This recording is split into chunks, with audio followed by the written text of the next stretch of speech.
দেখো আমি বার্নিপুর মেলাতে কি কি কিনেছি এখানে, তো এক একটা করে তোমাদের দেখাবো। তো এই দেখো থালা, এই থালা, আবার একটা থালা, এবার আছে শিলনোড়া, তো শিলনোড়া, আর এটা হচ্ছে শিলনোড়ার লাঠি, ছোট্ট একটা নয় খেলা, তিনটে, একটা থালা, একটা বাটি। এটাই মুড়ি এবং মোমো করতে পারবে। যেটা আমি রুটি ছাকার, এটা হচ্ছে কোনো কিছু ভাজার বা তেলের, আর এটা হচ্ছে খুন্তি, এটা হচ্ছে ঢাকনা, এটা হচ্ছে কড়াই, ঢাকনা এবং সাজ। হাই বন্ধুরা, তোমরা সবাই কেমন আছো? আশা করি সবাই ভালো আছো, আমরাও খুব ভালো আছি। আর আজকে আমি তোমাদের একটা ভিডিও শেয়ার করবো। সেটা হলো আমি মামের জন্য ছোটো ছোটো কিছু বাসন কিনেছি, আর বাসনের জন্য একটা বানাচ্ছি উনুন। তো এই দেখো উনুনটা আমার কিছুটা কমপ্লিট হওয়ার মধ্যে আছে। তো তার মধ্যে আমি একটা তোমাদের কথা বলতে চাই। দেখো আমি এই বাসনের একটা ভিডিও আগেও আপলোড করেছি, কিন্তু তার জন্য আমার অনেক কথা শুনতে হয়েছে, কমেন্টে না ডাইরেক্টলি। আমার মেয়ে অনেক বড় হয়েছে, এগুলো আমার মেয়েকে মানায় না। দেখো মানুষের শখের কিন্তু কোনো শেষ থাকে না। আমার মেয়ের অনেক দিন ধরে শখ ছিল, তখন এই বাসনগুলো আমরা হয়তো পাইনি, আর এখন পেয়েছি বলে তার জন্য কিনে নিলাম। আর আমার মেয়ে এমন কোনো বড় হয়নি যে এই বাসনগুলো নিয়ে ও খেলতে পারবে না। আর এই বাসন শুধু ছোটো ছোটো মেয়েরা নয়, বউরাও কিন্তু আজকে ইউটিউবে ভিডিও বানাচ্ছে। তো তো আমার মেয়ে তো ছোটো, তাই না? আর মেয়ে ছোটো কেন, আমাদেরও কিন্তু এই ছোটো ছোটো উনুনে ছোটো বাসনে রান্না করার ইচ্ছা আছে। তো আমরা তো বউ হয়ে গেছি, ছেলে মেয়ের মা হয়ে গেছি, তাও কিন্তু ইচ্ছা আছে। তো একটা মেয়ে, সে এমন কোনো বড় হয় না, তার কেন শখ হবে না এগুলো দেখে? তো কি বলবো, এইগুলো নিয়ে আমার মেয়ের বা আমার অনেক কথা শুনতে হচ্ছে, যেটা তোমার বলে বোঝাতে পারবো না, এমন ভাষায় কথা বলেছে আমার মেয়েকে। কিন্তু যাই হোক, সেটা আমি তোমাদের বললাম না। তো আমার উনুনটা কেমন লাগছে, যদি ভালো হয় তাহলে একটু লাইক কমেন্ট করে দিও। আর দেখো আমার খুব ইচ্ছা ইউটিউবে ভিডিও বানানো, তাই বানাচ্ছি। পূর্ণ হবে কিনা আমি জানি না। মান্তু কই কই তোমার পিঠে একটু দেখাও তো কিরকম হয়েছে। গুড়ি মোটা হয়ে গেছে, বললাম না। ও কই বাত নেই, আমরাও যাবো ভেজে।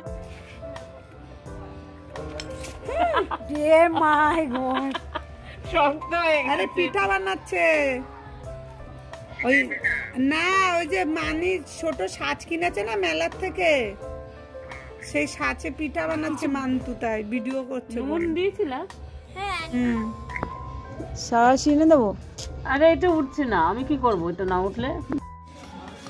সচরাচর কিন্তু দেখা যায় না জিনিসগুলো, না সেই কারণে আমি ভাবি, ওই দিদার কথা ভাবি যে নিজের দিদার তো কিছু ছোঁয়া মানে সেই যে বুঝতে শিখেছে পারে, সেই দিদা ধরবে না মনে কি পাইনি, ঠাম্মা দাদুকেও দেখতে পাইনি, দিদারও সেই ভালোবাসা পাইনি। ঠিক আছে, তা সেই দিলে হবে না, একটাই জ্বলুক না না দিদি। হ্যাঁ দেখো কত সুন্দর সুন্দর পিঠা হয়েছে। এইগুলো দুধ দিয়ে রান্না করতে পারলে হেভি হয়। এরকম বানায় রান্না করেছিলি?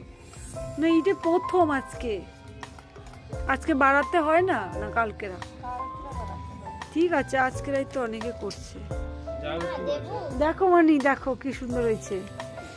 কি বলবো, কাছে লাগাও, কাছে কাছে লাগাও। হ্যাঁ আরে জামাই বাবুর জন্য আমার কি থাকা যাওয়ার তাপ, তাড়াতাড়ি করো, তাড়াতাড়ি দিতে হবে। আমি কি করবো তারপরে?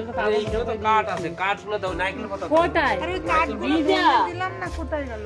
দিদি আর একটু ভরে ভরে তোলো চামচে।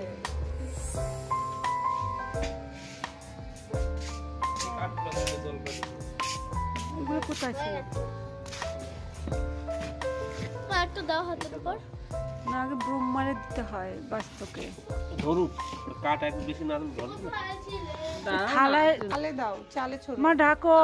একটু নিচে ছুড়লাম, হলো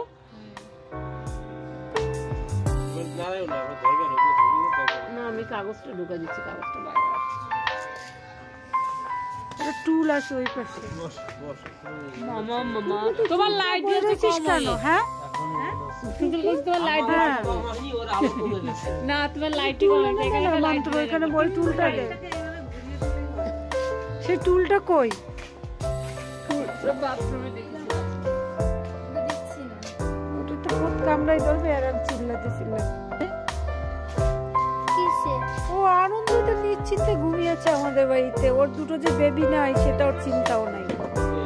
বুঝছো, ওরা না খেয়ে আছে না না খেয়ে আছে, কোনো চিন্তা নেই। এই লালু, এই যে এদিকে এদিকে এদিকে,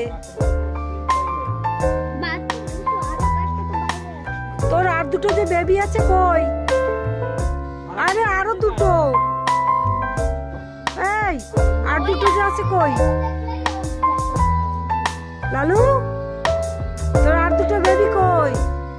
কি রে? এই টাকা টাকা, লালু ও কি ভুলে গেল গো?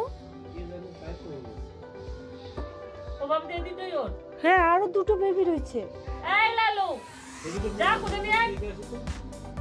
দেখা তো। লালুরে নিয়ে যাওয়া, বিস্কিট দিয়ে ওখানটায় নিয়ে থাকুক, ওটা দুটো দুই মাস ছাড়া হয়ে যাবে। ওই যে ডাকছে মনে হয়।